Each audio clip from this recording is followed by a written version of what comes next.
छोटू और बारिश की कहानी। पुराने जमाने का एक भारतीय गांव था। गांव में कच्चे मकान थे, बैलगाड़ियां चलती थीं और चारों ओर बड़े बड़े पेड़ थे। गांव के चारों ओर हरे भरे खेत फैले हुए थे। खेतों में लोग मेहनत से काम कर रहे थे। गांव में एक छोटा सा लड़का था जिसका नाम छोटू था। वह अपनी माँ के साथ खेतों में रहता था। उसकी माँ खेत में काम करती थी और छोटू दिन भर मस्ती करता रहता था।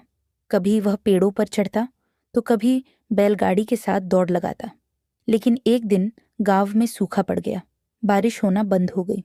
खेत सूखने लगे और फसलें खराब हो गईं। गांव के लोग परेशान होकर चिंतित बैठे थे। छोटू की माँ भी बहुत परेशान थी। छोटू ने अपनी माँ की परेशानी देखी और कुछ करने का फैसला किया।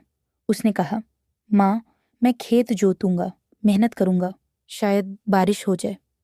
उसकी माँ ने प्यार से उसके सिर पर हाथ फेरा और कहा, हाँ बेटा, कोशिश करो, भगवान जरूर मदद करेंगे। छोटू ने कुदाल उठाई और अकेले ही सूखी जमीन जोतने लगा। वह थकता नहीं था, रुकता नहीं था। उसकी मेहनत देखकर गांव वाले भी हैरान थे। फिर एक दिन चमत्कार हुआ। आसमान में बादल घिराए, तेज बारिश शुरू हो गई। गांव के लोग खुशी से झूम उठे। बच्चे बारिश में नाचने लगे। खेत फिर से हरे भरे हो गए। छोटू की माँ ने उसे गले लगा लिया। वह कहने लगी, यह सब तुम्हारी मेहनत का फल है बेटा।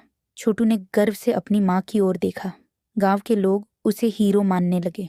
सबने सीखा कि मेहनत और हिम्मत से किसी भी मुसीबत को हराया जा सकता है। गांव में फिर से खुशियां लौट आईं।